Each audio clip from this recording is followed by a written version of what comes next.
Hey guys, I'm QPark1023 and this is the third part of my mini drone project series. I've encountered some difficulties between the second one and this one, but anyways, let's get started. In this first part, you can see that I'm soldering a component, and that component specifically is the MPU6050, which is an accelerometer and a gyroscope for the drone, and it is positioned in the middle of the drone to eliminate any angular effect by the motion of the drone. This is the first component that I'm soldering onto this quadcopter, since I don't want the position of any other components to alter or obstruct the position of this component, since it must be positioned in the middle of the drone.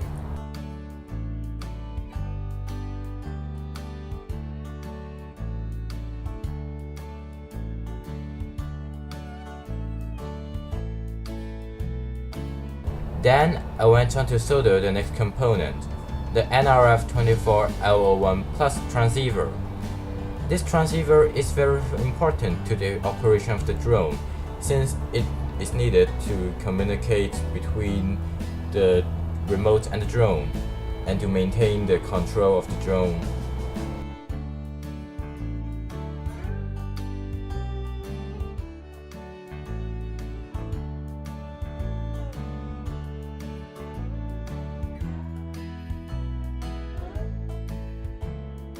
The next component is the AMS1117 3.3 volt voltage regulator. This voltage regulator provides the 3.3 volts needed by the NRF24L01 Plus chip and also the accelerometer and the gyroscope of the MPU6050.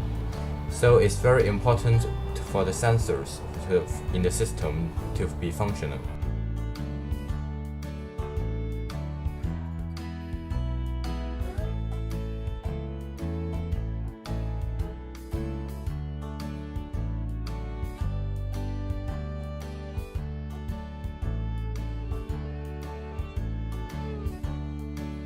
This component is vital for the microcontroller to control the speed of the motors.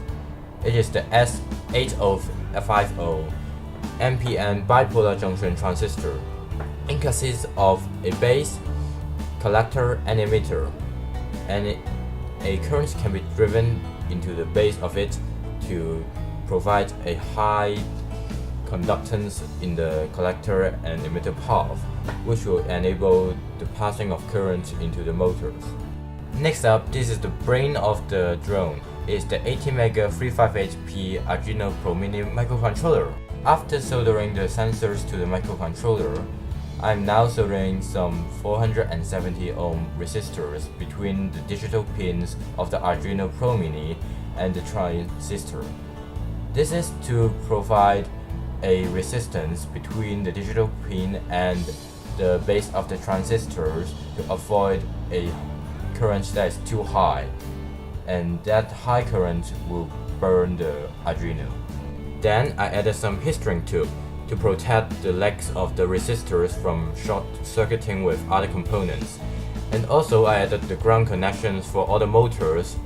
Lastly, I added 4 flyback diodes in parallel with the motors to protect the control circuitry from the high voltage spike of the motors.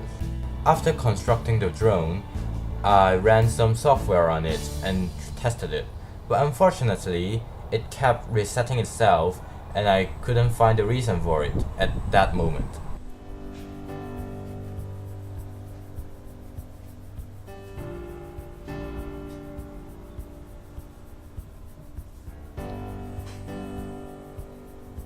It took me hours and hours to debug it, but I couldn't find a problem for it.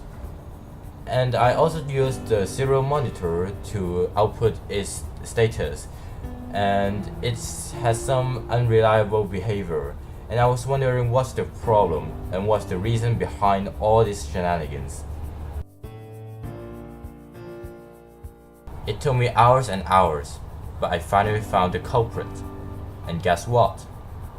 It's a power problem. It turns out that the batteries are okay, but the wires connecting the batteries and the drone are very thin, and it provides a high resistance and thus creates a large voltage drop. So the power keeps dropping, and thus the microcontroller resets itself with its brownout circuit.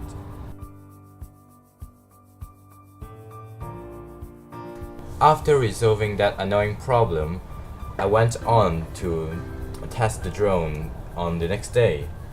I connected my remote to the power and tested the connections, and it seems fine and that the drone can receive the commands of my remote. Although the drone can't fly on itself in this stage yet, it seems that everything works fine. And that is a little problem that the PID loop is encountering. It is overreacting and causing some oscillations to the control system and amplifying the error until it tips over itself. And that is an issue that's quite hard to solve, and I'm looking into it.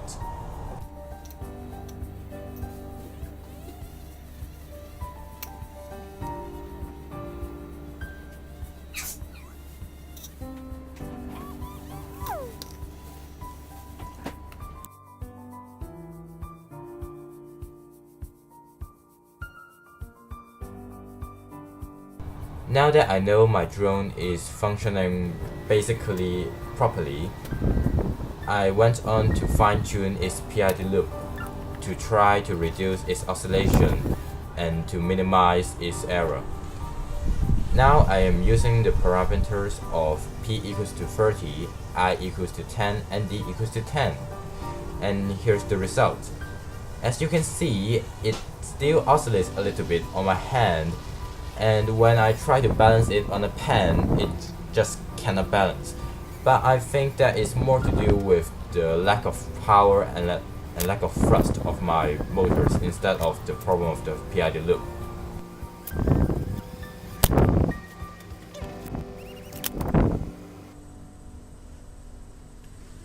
In the following clip, you can clearly see the oscillations made by the PID loop, and this is undesirable.